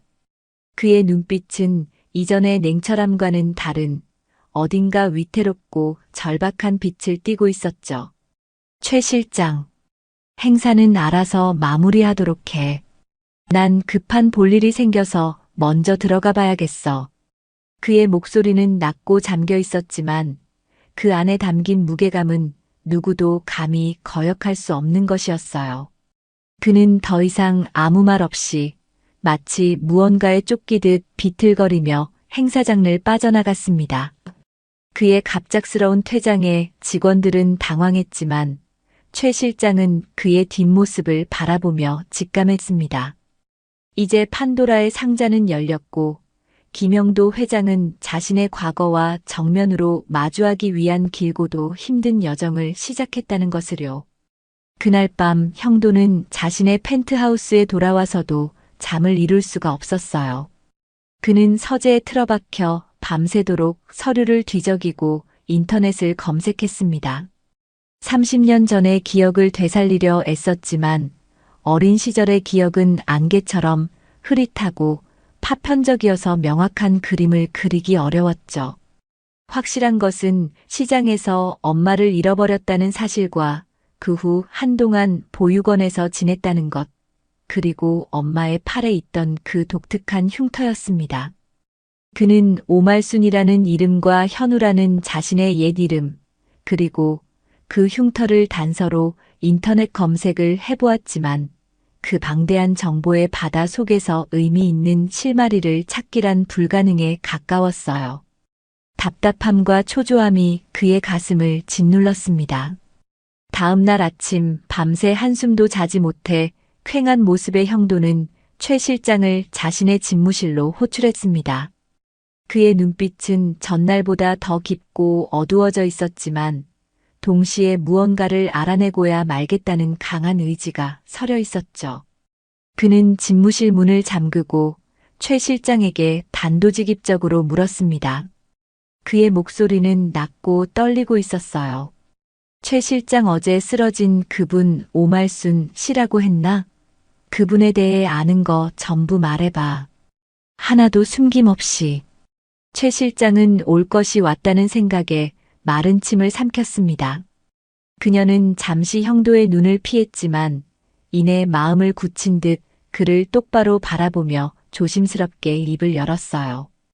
그녀는 지난 몇 달간 자신이 오말순 할머니를 지켜보며 느꼈던 점들, 할머니가 들려주었던 가슴 아픈 사연, 아들 현우를 시장에서 잃어버린 이야기, 아들의 어깨 뒤쪽에 있던 별 모양점에 대한 기억, 그리고 그 후 평생 아들을 찾아 헤매며 고통스럽게 살아온 세월까지 차분히 그러나 상세하게 전달했습니다. 그녀는 또한 형도의 어깨 뒤쪽에서 보았던 점에 대한 자신의 기억과 그동안 두 사람 사이에서 느꼈던 미묘한 공통점들에 대해서도 솔직하게 털어놓았죠. 형도는 최 실장의 이야기를 듣는 내내 아무 말 없이 미동도 하지 않았어요. 그의 표정은 딱딱하게 굳어 있었지만 그의 눈빛은 격렬하게 요동치고 있었습니다. 불신, 분노, 슬픔, 그리고 형언할 수 없는 그리움. 최 실장의 이야기는 그의 마지막 남은 의심마저 산산조각 내버렸습니다. 모든 정황이 오말순 할머니가 바로 자신의 어머니라는 사실을 가리키고 있었습니다. 그는 한참 동안 침묵을 지키다가 마침내 아주 낮은 목소리로 말했어요. 알았어, 나가봐. 그의 목소리는 너무나 지쳐 있었고 그의 어깨는 천근만근의 무게에 짓눌린 듯 축 처져 있었습니다. 최 실장은 조용히 고개를 숙이고 집무실을 나왔습니다. 문이 닫히자마자 형도는 책상 위에 엎드려 소리 죽여 흐느끼기 시작했습니다. 수십 년간 성공이라는 갑옷 속에 감춰왔던 어린아이의 울음소리였습니다. 그날 이후 김영도는 마치 다른 사람처럼 움직이기 시작했습니다. 그는 회사의 모든 업무를 최 실장과 전문 경영인에게 잠정적으로 위임하고 오직 자신의 과거와 오말순 할머니의 정체를 밝히는 데에만 몰두했습니다. 그는 국내 최고의 탐정 사무소에 거액을 지불하고 오말순 할머니의 지난 30년간의 행적과 30년 전 자신의 실종 사건에 대한 모든 기록을 찾아내도록 의뢰했습니다. 절대적인 비밀 보장과 신속한 일 처리를 조건으로 내걸었죠. 동시에 그는 직접 발로 뛰기 시작했습니다. 그는 30년 만에 자신이 어머니를 잃어버렸던 그 재래시장을 다시 찾아갔습니다. 너무나 많이 변해버린 시장의 모습 속에서 그는 길을 잃은 아이처럼 한참 동안 서성였어요. 시끄러운 상인들의 외침소리, 비릿한 생선 냄새, 익숙하면서도 낯선 음식 냄새들이 뒤섞여 그의 흐릿한 기억들을 자극했습니다. 그는 시장 상인들에게 혹시 30년 전 아이를 잃어버리고 찾아 헤매던 여인에 대해 기억하는지 물었지만 너무 오랜 시간이 흘렀기에 아무런 소득도 얻을 수 없었죠. 그는 또한 자신이 잠시 머물렀던 보육원을 찾아갔습니다. 다행히 당시의 기록 일부가 남아있었고 그는 자신의 입소 기록과 함께 혹시 어머니가 자신을 찾아왔던 흔적은 없는지 샅샅이 뒤졌습니다. 하지만 기록에는 특별한 내용은 없었어요. 경찰서에도 방문하여 30년 전 실종 아동 신고 기록과 미아 찾기 관련 자료들을 열람했지만 마찬가지로 오말순이라는 이름이나 그와 관련된 의미 있는 단서는 찾기 어려웠습니다. 시간이 너무 많이 흘렀고 기록은 부실했으며 어머니의 삶은 너무나 고단하고 불안정했던 탓이겠지요. 하지만 탐정사무소의 조사는 조금씩 성과를 보이기 시작했습니다. 그들은 오말순 할머니가 지난 수십 년간 전국을 떠돌며 막노동과 식당일을 전전했고 여러 차례 사기를 당하거나 건강이 악화되어 병원 신세를 졌으며 최근 몇 년간은 기억력 감퇴와 함께 노숙 생활을 해왔다는 사실들을 밝혀냈습니다. 또한 그녀가 젊은 시절 살았던 고향 마을을 찾아가 그녀가 현우라는 아들을 끔찍이 아꼈으며 아들을 잃어버린 후 거의 밤 미치광이처럼 찾아 헤맸다는 이웃들의 증언을 확보하기도 했습니다. 탐정들이 보내오는 보고서를 읽을 때마다 형도는 어머니가 겪었을 상상조차 하기 힘든 고통과 슬픔에 가슴이 미어졌습니다. 그리고 동시에 그런 어머니를 알아보지 못하고 차갑게 외면했던 자신의 모습에 대한 깊은 죄책감에 시달렸습니다. 마지막으로 그는 결정적인 증거를 확보하기 위해 DNA 검사를 의뢰하기로 했습니다. 최 실장이 병원에 입원해 있는 오말순 할머니를 문병한다는 핑계로 찾아가 할머니가 마시고 난 종이컵이나 머리카락 몇 올을 몰래 수거해 왔습니다. 형도는 자신의 구강 상피 세포와 함께 검체를 유전자 검사 기관에 보내며 최대한 빠른 시간 안에 결과를 알려달라고 요청했습니다. 이제 모든 퍼즐 조각은 맞춰졌고 마지막 확인만이 남아 있었습니다. 검사 결과가 나오기를 기다리는 며칠 동안 형도는 피가 마르는 듯한 초조함과 불안감 속에서 시간을 보냈습니다. 마침내 검사 결과가 나왔습니다. 결과는 한치의 오차도 없이 친자 관계 성립 확률 99.999%였습니다. 형도는 떨리는 손으로 검사 결과 보고서를 받아들고 한참 동안 그 숫자들을 응시했습니다. 모든 것이 명백해졌습니다. 오말순 할머니는 자신이 그토록 찾아 헤맸던 어머니였습니다. 30년 만에 찾은 어머니는 자신이 성공한 빌딩의 가장 낮은 곳에서 아무도 모르게 청소를 하고 있었던 것입니다. 이 기막히고도 잔인한 운명의 장난 앞에서 형도는 더 이상 눈물을 참을 수 없었습니다. 그는 검사 결과지를 부서져라 움켜쥐고 아이처럼 목 놓아 울었습니다. 그의 울음소리 속에는 30년 동안 켜켜이 쌓여왔던 그리움과 슬픔, 원망과 죄책감, 그리고 마침내 어머니를 찾았다는 안도감과 기쁨이 모두 뒤섞여 있었습니다. 이제 그는 어머니를 만나러 가야 했습니다. 그리고 말해야 했습니다. 자신이 바로 그녀가 그토록 찾아 헤매던 아들, 현우라고. DNA 검사 결과로 모든 것이 확실해졌지만 김영도는 선뜻 병원으로 발걸음을 옮기지 못했어요.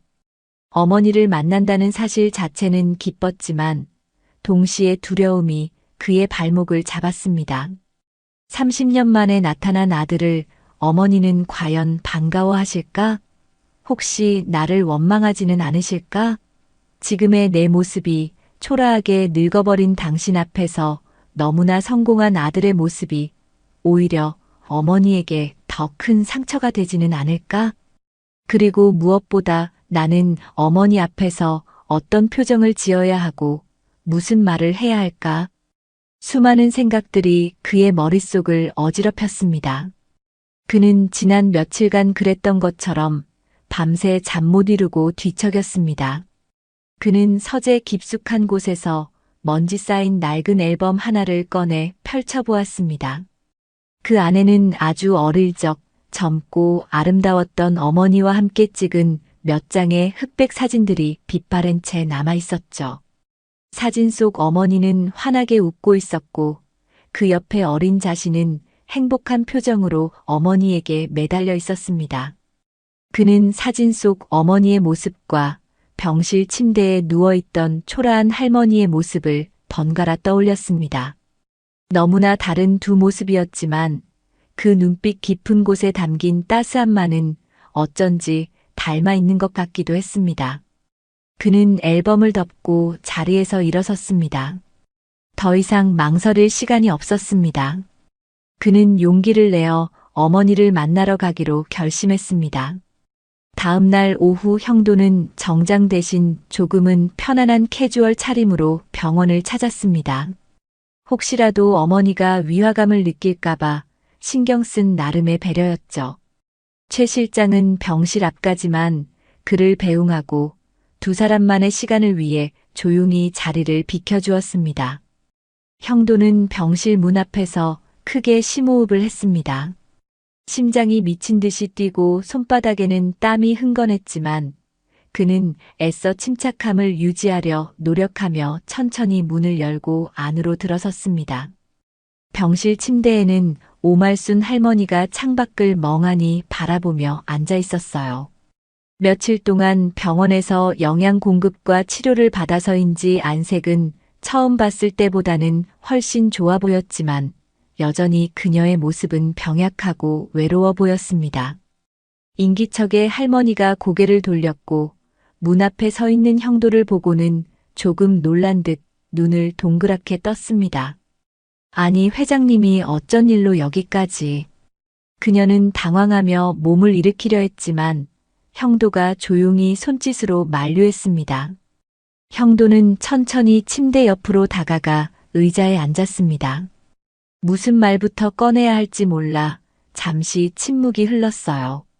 어색하고 무거운 공기가 병실 안을 감돌았습니다. 형도는 애써 침착한 목소리로 먼저 할머니의 안부를 물었습니다. 몸은 좀 어떠세요? 불편한 데는 없으시고요? 할머니는 괜찮다고 손사래를 치며 오히려 형도에게 미안함을 표현했습니다. 아이고, 저 때문에 이게 무슨 소란인지 회장님께 정말 죄송합니다. 행사날 넘어져서. 그녀는 자신의 실수로 회사에 큰 폐를 끼쳤다고 생각하는 듯 연신 고개를 숙이며 어쩔 줄 몰라 했죠. 형도는 그런 어머니의 모습에 가슴이 아팠지만 지금은 감정을 드러낼 때가 아니라고 생각했습니다. 그는 주머니에서 오랫동안 간직해왔던 그 낡은 흑백 사진 한 장을 꺼내 떨리는 손으로 할머니에게 건넸습니다. 이거 한번 보시겠어요? 할머니는 의아한 표정으로 사진을 받아들었습니다. 그리고 사진 속의 인물들을 확인하는 순간 그녀의 표정이 순식간에 굳어버렸습니다. 그녀의 눈동자가 믿을 수 없다는 듯 크게 흔들렸고 사진을 쥔 손이 사시나무 떨듯 떨리기 시작했습니다. 사진 속에는 젊고 생기 넘치던 자신의 모습과 너무나도 사랑스러웠던 어린 아들 현우의 모습이 담겨 있었습니다. 까맣게 잊고 있었다고 생각했던, 그러나 단 한순간도 잊은 적 없었던 바로 그 시절의 모습. 희미했던 기억의 파편들이 갑자기 폭포수처럼 그녀의 머릿속으로 쏟아져 들어왔습니다. 아들의 웃음소리, 아들의 체온, 아들의 냄새, 그리고 아들을 잃어버렸던 그날의 끔찍했던 기억까지. 아! 할머니의 입에서 신음 같은 소리가 터져 나왔습니다. 그녀는 사진 속의 어린 아들과 눈앞에 앉아있는 이 중년의 남자를 번갈아 바라보았습니다. 너무나 다른 모습이었지만 깊고 슬퍼 보이는 저 눈매, 굳게 담은 입술, 그리고 어딘지 모르게 느껴지는 익숙한 분위기. 그녀의 온몸이 전율했습니다. 설마 이 사람이? 바로 그때 형도가 아주 낮고 떨리는, 그러나 분명한 목소리로 그녀를 불렀습니다. 어머니. 그 한마디. 30년이라는 긴 세월의 벽을 허무는 그 짧은 한마디에 오말순 할머니의 마지막 남은 이성의 둑이 무너져 내렸습니다. 그녀는 사진을 떨어뜨리고 형도의 손을 와락 붙잡았습니다. 그리고는 어린아이처럼 목 놓아 울기 시작했습니다. 아가, 내 아가 현우야, 맞구나. 우리 현우 맞구나. 살아있었구나. 이렇게 살아있었어. 그녀는 형도의 손을 놓지 않은 채 하염없이 눈물을 쏟아내며 아들의 이름을 불렀습니다. 미안하다 엄마가 미안해. 널 잃어버려서 지켜주지 못해서 정말 미안하다. 아가 흑흑. 형도 역시 더 이상 감정을 억누를 수 없었습니다. 그의 눈에서도 뜨거운 눈물이 쉴 새 없이 흘러내렸습니다. 그는 의자에서 일어나 침대 곁으로 다가가 오열하는 어머니의 작고 앙상한 몸을 조심스럽게 끌어안았습니다. 어머니의 품은 기억 속처럼 따뜻하고 포근하지는 않았지만 그 어떤 것과도 바꿀 수 없는 소중한 온기를 담고 있었습니다. 어머니, 제가 현우예요. 어머니 아들 현우 살아있었어요. 이렇게. 그는 흐느끼며 어머니의 등을 토닥였습니다. 30년 만에 다시 만난 어머니와 아들은 서로의 존재를 확인하며 그동안 쌓였던 모든 슬픔과 그리움, 회한과 용서의 눈물을 한참 동안 쏟아냈습니다. 병실 안은 두 사람의 애절한 울음소리와 함께 세상에서 가장 슬프고도 아름다운 재회의 순간으로 가득 채워지고 있었습니다. 길고 길었던 이별의 겨울이 마침내 끝나고 아주 더디지만 따뜻한 봄이 그들에게 찾아오고 있었습니다. 시간이 얼마나 흘렀을까요? 한참 동안 서로를 부둥켜 안고 울던 어머니와 아들은 조금씩 감정을 추스르기 시작했어요. 하지만 여전히 서로의 손을 놓지 못한 채였죠. 30년이라는 너무나 긴 세월의 강이 그들 사이에 흐르고 있었지만 혈연이라는 깊고 질긴 끈은 그 무엇으로도 끊어낼 수 없다는 것을 두 사람은 온몸으로 느끼고 있었습니다. 병실 안에는 두 사람의 잦아든 숨소리와 아직 마르지 않은 눈물의 흔적만이 남아 방금 전까지 휘몰아쳤던 격정적인 감정의 여운을 말해주고 있었어요. 김영도는 어머니의 앙상하게 마른 손을 가만히 쓸어내렸습니다. 너무나 작고 거칠어진 손. 이 손으로 그 기나긴 세월 동안 얼마나 많은 고통과 슬픔을 감내해야 했을까. 그는 차마 상상하기 어려웠어요. 그는 아주 조심스럽게 그러나 더 이상 망설이지 않고 물었습니다. 그의 목소리는 아직 물기에 젖어 있었지만 이전과는 다른 따뜻함과 간절함이 담겨 있었죠. 어머니, 그동안 어떻게 지내셨어요? 제가 없어진 후에 무슨 일이 있었던 거예요? 제게 말씀해 주실 수 있으세요? 오말순 할머니는 아들의 질문에 잠시 입술을 깨물며 망설이는 듯 했어요. 자신의 비참하고 부끄러운 과거를 이렇게 성공한 아들 앞에서 꺼내놓는 것이 너무나 두렵고 수치스러웠기 때문이죠. 하지만 아들의 간절한 눈빛 앞에서 그녀는 더 이상 숨길 수 없다는 것을 알았습니다. 그리고 어쩌면 이 모든 것을 털어놓는 것이야말로 자신과 아들 모두에게 필요한 치유의 시작일지도 모른다고 생각했어요.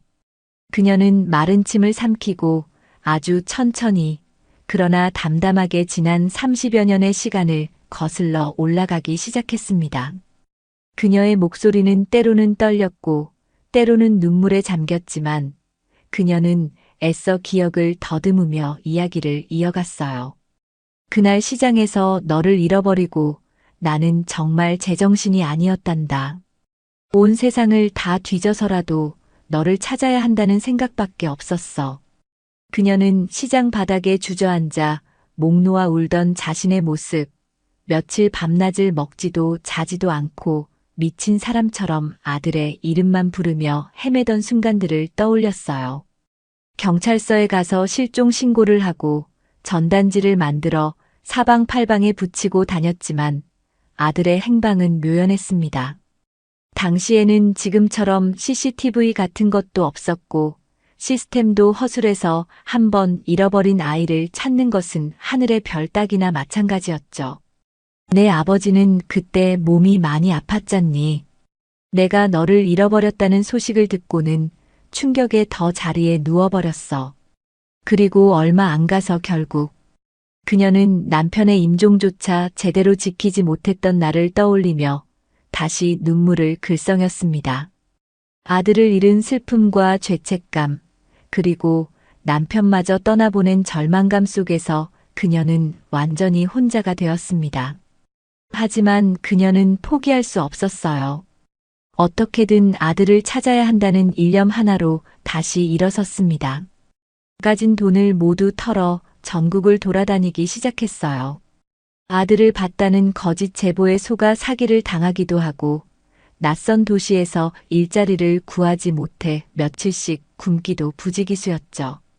그녀는 식당 주방 허드렛일, 농사일, 공장 잡일 등 닥치는 대로 일을 했어요.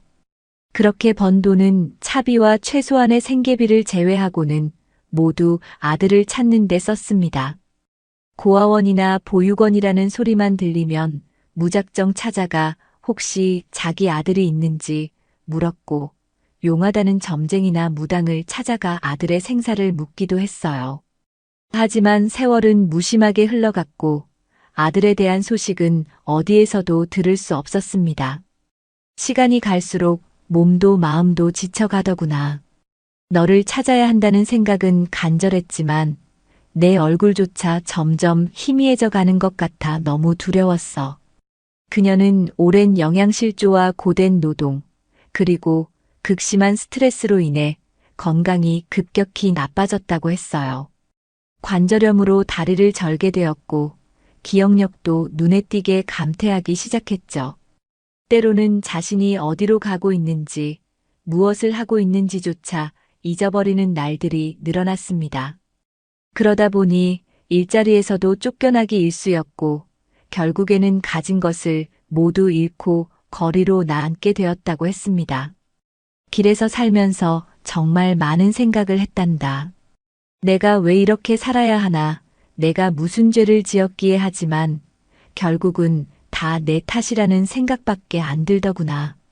내가 너를 지키지 못해서 내 부주의로 너를 잃어버려서 이 모든 고통을 겪는 거라고. 그러니 누구를 원망할 수도 없었고 도움을 청할 염치도 없었어. 그녀는 깊은 죄책감과 수치심 때문에 가족이나 친척들에게조차 연락할 수 없었다고 고백했습니다. 그저 자신의 불행을 운명처럼 받아들이고 하루하루를 연명하며 살아왔다고. 그러다 우연히 흘러들어온 이 도시에서 기적처럼 다시 아들을 만나게 될 줄은 꿈에도 몰랐다고 말하며 하염없이 눈물을 흘렸습니다. 형도는 어머니의 이야기를 듣는 내내 가슴이 미어지는 듯한 고통을 느꼈습니다. 자신이 성공을 향해 달려가는 동안 어머니는 홀로 세상의 가장 밑바닥에서 그토록 처절하고 외로운 싸움을 벌이고 있었다는 사실에 그는 말을 잃었습니다. 어머니가 겪었을 육체적 고통과 정신적 피폐함, 그리고 아들을 향한 사무치는 그리움과 자기 자신을 향한 깊은 자책감. 그 무게를 감히 짐작하기조차 어려웠습니다. 그동안 어머니를 찾지 못했다고 혹은 어머니가 자신을 버렸을지도 모른다고 아주 희미하게나마 품었던 원망의 감정은 눈 녹듯 사라졌습니다. 대신 그 자리에는 어머니에 대한 끝없는 연민과 죄송스러움, 그리고 더 일찍 찾아뵙지 못했다는 깊은 후회만이 남았습니다. 그는 아무 말 없이 어머니의 거칠어진 손을 더욱 힘주어 잡았습니다. 그리고 마음속으로 다짐했습니다. 이제부터라도 자신이 어머니의 남은 삶을 책임지겠다고.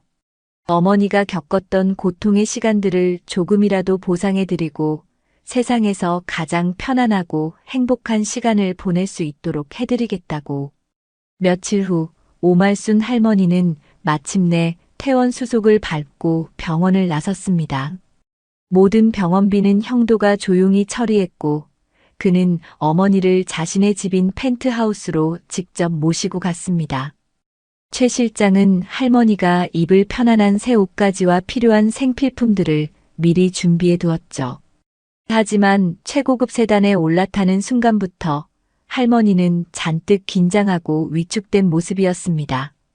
차창 밖으로 보이는 화려한 도시 풍경도 부드럽게 미끄러지는 차의 안락함도 그녀에게는 너무나 낯설고 비현실적으로 느껴졌어요.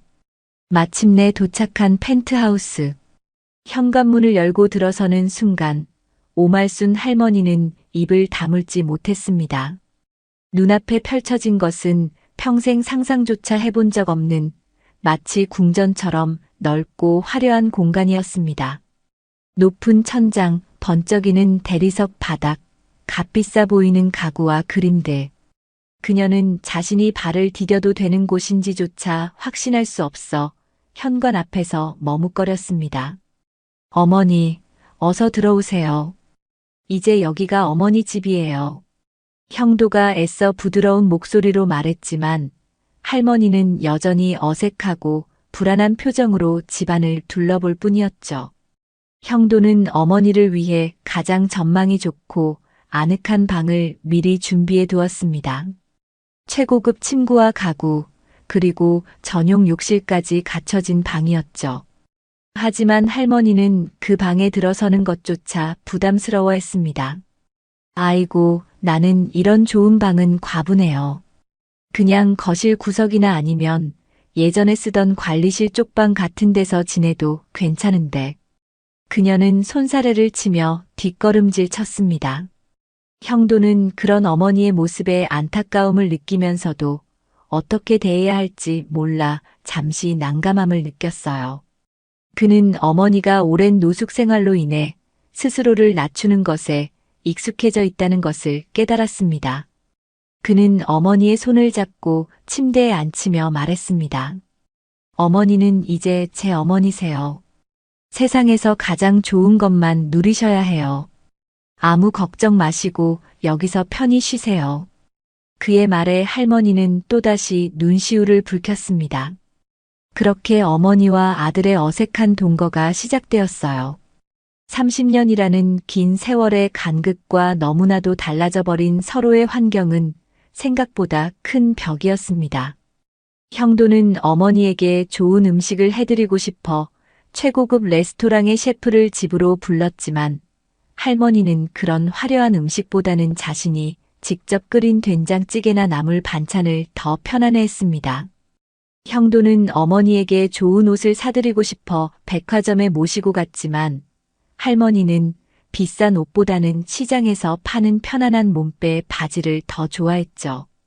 형도는 어머니와 많은 대화를 나누고 싶었지만 할머니는 여전히 아들 앞에서 말을 아꼈고 형도 역시 일에 익숙해진 사람답게 감정을 표현하거나 다정한 대화를 이끌어가는데 서툴렀습니다. 식사 시간은 종종 어색한 침묵 속에서 흘러갔어요. 거대한 식탁의 양끝에 마주 앉아 두 사람은 밥을 먹는 소리 외에는 별다른 대화를 나누지 못할 때가 많았습니다. 형도는 어머니가 불편해할까봐 일부러 회사 이야기나 사업 이야기를 꺼냈지만 할머니는 그 내용을 제대로 이해하지 못하는 듯 그저 고개만 끄덕일 뿐이었죠. 할머니는 가끔 아들이 좋아하는 반찬이라도 만들어주고 싶어 부엌에 들어가려 했지만 집안일을 돕는 도우미 아주머니가 만류하는 바람에 그마저도 쉽지 않았습니다. 그녀는 자신이 이 크고 화려한 집에서 아무런 역할도 하지 못하는 그저 아들에게 짐만 되는 존재가 아닐까 하는 생각에 다시 위축되곤 했습니다. 형도 역시 답답하고 속상하기는 마찬가지였어요. 그는 어머니에게 최고의 환경을 제공해주고 싶었지만 그것이 오히려 어머니를 더 불편하게 만드는 것 같아 마음이 아팠습니다. 그는 어머니와 좀 더 가까워지고 싶었지만 어떻게 다가가야 할지 방법을 몰랐죠. 때로는 어머니의 무기력해 보이는 모습이나 과거의 상처에서 벗어나지 못하는 듯한 모습에 자신도 모르게 짜증이 나기도 했습니다. 하지만 그는 이내 그런 자신을 자책하며 어머니를 이해하고 기다려주기로 마음먹었습니다. 30년의 세월을 단 며칠 만에 따라잡을 수는 없는 노릇이니까요. 그는 조금씩 변화를 시도하기 시작했어요. 바쁜 시간을 쪼개 어머니와 함께 시간을 보내려 노력했습니다. 저녁 식사 후에는 함께 거실 소파에 앉아 텔레비전을 보거나 주말에는 어머니를 모시고 가까운 공원으로 산책을 나가기도 했습니다. 처음에는 어색해하던 할머니도 아들의 노력에 조금씩 마음을 열기 시작했어요.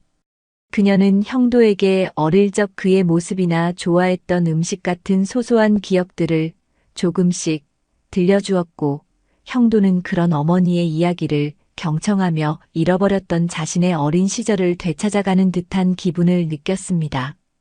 최 실장도 종종 집으로 찾아와 할머니의 말벗이 되어주거나 형도에게 어머니와 소통하는 방법에 대해 조언을 해주며 두 사람의 관계 회복을 도왔어요. 그녀는 할머니에게 스마트폰 사용법을 알려주거나 함께 화투를 치며 시간을 보내기도 했죠. 그런 주변의 도움과 두 사람의 노력 속에서 얼어붙었던 모자의 마음은 아주 느리지만 분명하게 녹아내리기 시작했습니다. 어색했던 침묵 대신 따뜻한 대화가 오가기 시작했고, 서로를 바라보는 눈빛 속에는 조심스러운 애정과 신뢰가 싹트기 시작했어요. 물론 아직 넘어야 할 산은 많았지만 그들은 가족이라는 이름 아래 서로에게 다가가는 첫걸음을 힘겹지만 용기 있게 내딛고 있었습니다. 어색하고 조심스러웠던 시간들이 천천히 흘러가면서 김영도와 오말순 모자 사이에는 아주 조금씩 그러나 분명한 변화의 바람이 불기 시작했어요. 얼음장 같던 형도의 마음은 어머니의 존재로 인해 점차 녹아내리고 있었고, 평생을 죄책감과 외로움 속에서 살아왔던 할머니 역시 아들의 따뜻한 보살핌 속에서 서서히 안정을 되찾아가고 있었죠. 물론 30년이라는 깊은 시간의 골이 하루아침에 메워질 리는 없었지만 그들은 서로를 향해 조심스럽게 다가서는 노력을 멈추지 않았습니다. 형도는 어머니의 건강 회복을 최우선으로 생각했어요. 그는 국내 최고의 병원에서 어머니가 종합적인 건강검진을 받도록 주선했고, 다행히 심각한 질병은 없었지만 오랜 영양실조와 고된 생활로 인한 만성적인 관절염과 약간의 치매 초기 증상이 있다는 진단을 받았습니다. 형도는 즉시 최고의 의료진을 수소문하여 어머니가 꾸준히 치료받고 관리받을 수 있도록 모든 지원을 아끼지 않았어요. 또한 그는 어머니가 겪었을 심리적인 충격과 트라우마를 치유하는 것이 무엇보다 중요하다고 생각했습니다. 그는 조심스럽게 어머니에게 심리 상담 치료를 권유했고, 처음에는 망설이던 어머니도 아들의 진심 어린 설득에 용기를 내어 상담을 받기 시작했어요. 상담 과정은 쉽지 않았지만 전문가의 도움을 받으며 어머니는 그동안 마음속 깊이 묻어두었던 슬픔과 분노, 죄책감 같은 감정들을 조금씩 밖으로 꺼내놓고 마주할 수 있게 되었죠. 놀랍게도 형도 자신도 어머니의 권유로 난생 처음 심리 상담을 받기 시작했어요. 성공이라는 갑옷 뒤에 숨겨두었던 어린 시절의 상처와 어머니에 대한 복잡한 감정들을 전문가 앞에서 솔직하게 털어놓으면서 그 역시 조금씩 내면의 평화를 찾아가고 있었습니다. 함께 보내는 시간이 늘어나면서 두 사람 사이에 어색했던 침묵은 점차 따뜻한 대화로 채워지기 시작했어요. 형도는 더 이상 어머니 앞에서 성공한 사업가로서의 모습만 보이려 애쓰지 않았습니다. 그는 어머니가 알아들을 수 있는 쉬운 말로 자신의 일상이나 어린 시절 보육원에서의 경험들, 성공하기까지 겪었던 어려움들을 솔직하게 이야기해 주었죠. 어머니는 그런 아들의 이야기를 들으며 그가 얼마나 힘들게 살아왔는지 비로소 이해하게 되었고, 대견함과 동시에 안쓰러움을 느꼈습니다. 어머니 역시 조금씩 자신의 이야기를 들려주기 시작했어요. 기억이 온전하지는 않았지만 그녀는 아들 현우가 어릴 적 좋아했던 음식이나 장난감, 함께 갔던 장소들에 대한 소중한 추억들을 떠올리려 애썼습니다. 그러다 보면 두 사람은 어느새 함께 웃거나 함께 눈시울을 붉히기도 했죠. 특히 음식을 통해 두 사람의 거리는 더욱 가까워졌어요. 형도는 더 이상 값비싼 레스토랑 음식 대신 어머니가 서툰 솜씨지만 정성껏 만들어주는 소박한 집 밥을 더 좋아하게 되었습니다. 어머니가 끓여주는 구수한 된장찌개, 어릴 적 좋아했다는 기억을 더듬어 만들어준 짭짤한 콩자반, 그리고 시장에서 사온 나물을 조물조물 무쳐주는 손맛에서 형도는 잊고 있었던 어머니의 맛, 그리고 그리웠던 집 밥의 온기를 느꼈습니다.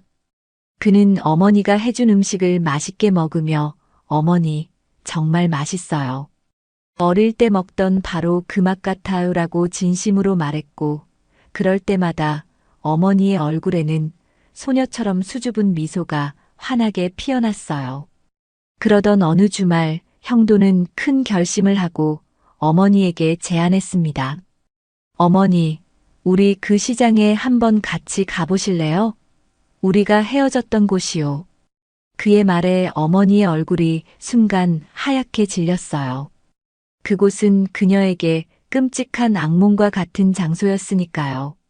하지만 형도는 어머니의 손을 잡고 말했습니다. 혼자서는 무서워서 다시 갈 엄두도 못 냈지만 이제는 어머니와 함께 가보고 싶어요. 그리고 그 기억을 이제는 함께 흘려보내고 싶어요. 그의 진심 어린 눈빛에 어머니는 떨리는 목소리로 그러겠다고 대답했습니다. 다음 날 두 사람은 30년 만에 함께 그 시장을 찾았습니다. 너무나 많이 변해버린 시장의 모습 속에서 그들은 마치 시간을 거슬러 올라간 듯 그날의 기억과 마주해야 했죠. 시끄러운 소음, 북적이는 사람들, 온갖 냄새들 속에서 어머니는 다시 그때의 공포가 되살아나는 듯 몸을 떨었고 형도 역시 가슴이 답답해지는 것을 느꼈습니다. 하지만 이번에는 혼자가 아니었어요. 그들은 서로의 손을 꼭 잡고 천천히 시장 골목을 걸었습니다. 그리고 마침내 어머니가 희미하게 기억하는 그 자리, 아들의 손을 놓쳤던 바로 그 장소 근처에 멈춰 섰습니다. 그 자리에 서자 두 사람 모두 참았던 눈물이 터져 나왔습니다. 30년 동안 각자의 가슴 속에 응어리져 있던 슬픔과 회한, 원망과 죄책감이 뜨거운 눈물과 함께 쏟아져 내렸습니다. 형도는 흐느끼는 어머니를 꼭 안아주며 말했습니다. 어머니, 이제 괜찮아요. 다 지난 일이에요. 어머니 탓이 아니에요. 그때는 어쩔 수 없었어요. 저 원망하지 않아요. 정말이에요. 그의 진심 어린 용서의 말에 어머니는 더 큰 소리로 오열했습니다. 평생 자신을 짓눌러왔던 죄책감의 무게에서 벗어나 비로소 자유로워지는 순간이었습니다. 두 사람은 한참 동안 그 자리에 서서 서로를 부둥켜 안고 울었습니다. 시장의 소음 속에서 그들의 눈물은 과거의 상처를 씻어내고 새로운 시작을 약속하는 정화의 의식처럼 보였습니다. 그날 이후 두 사람 사이에는 이전과는 비교할 수 없을 정도로 깊은 유대감과 이해가 자리 잡기 시작했습니다. 비록 상처의 흔적은 남아있을지라도 그들은 이제 서로의 아픔을 보듬고 함께 미래를 향해 나아갈 준비가 되어 있었습니다. 시간이 흘러 또 한 번의 계절이 바뀌고 김영도와 오말순 모자에게는 평온하고 안정된 일상이 찾아왔어요.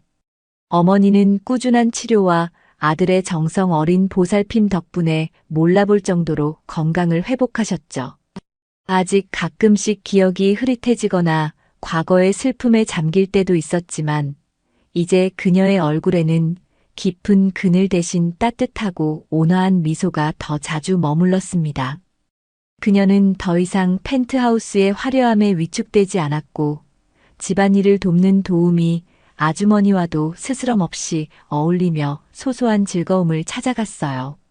아침이면 텃밭처럼 꾸며놓은 베란다에 작은 화분들을 가꾸고 오후에는 뜨개질을 하거나 최 실장과 함께 근처 노인복지관에 나가 봉사활동을 하기도 했죠. 그녀는 잃어버렸던 자신의 삶을 아주 천천히 그러나 분명하게 되찾아가고 있었습니다. 김영도에게도 많은 변화가 찾아왔어요. 어머니를 되찾은 후 그는 이전에 냉철하고 일에만 몰두하던 모습에서 벗어나 훨씬 더 따뜻하고 인간적인 사람으로 변모했습니다. 그는 더 이상 불필요한 야근을 하지 않았고 저녁이면 가급적 어머니와 함께 식사를 하며 그날 있었던 소소한 일들을 나누었죠. 주말이면 어머니를 모시고 교회로 드라이브를 가거나 함께 영화를 보거나 때로는 시장에 가서 장을 보기도 했어요. 그런 평범한 일상 속에서 그는 이전에는 결코 느껴보지 못했던 종류의 행복과 충만함을 느꼈습니다. 그의 변화는 회사 운영 방식에도 영향을 미쳤어요. 그는 직원들의 복지와 워라밸에 더 많은 관심을 기울이기 시작했고, 회사의 이익을 사회에 환원하는 활동에도 적극적으로 나서게 되었습니다. 특히 그는 자신의 경험을 바탕으로 노숙인들의 자립을 지원하고 잃어버린 가족을 찾아주는 현우 재단을 설립하여 물심양면으로 지원을 아끼지 않았죠. 과거 자신처럼 거리에서 고통받는 사람들이 없기를 바라는 그의 진심 어린 마음이 담긴 행보였습니다. 물론 그들의 삶에서 과거의 상처가 완전히 사라진 것은 아니었어요. 어머니는 여전히 가끔씩 악몽을 꾸었고 형도 역시 문득문득 떠오르는 어린 시절의 트라우마와 싸워야 할 때가 있었죠. 하지만 이제 그들은 혼자가 아니었습니다. 서로의 아픔을 누구보다 잘 이해하고 보듬어 줄 수 있는 든든한 존재가 곁에 있었으니까요. 그들은 더 이상 과거에 얽매이지 않고 현재의 소중한 시간을 함께 만들어가는데 집중했습니다. 어느 화창한 주말 오후였어요. 형도와 어머니는 거실 소파에 나란히 앉아 오래된 앨범을 함께 보고 있었어요.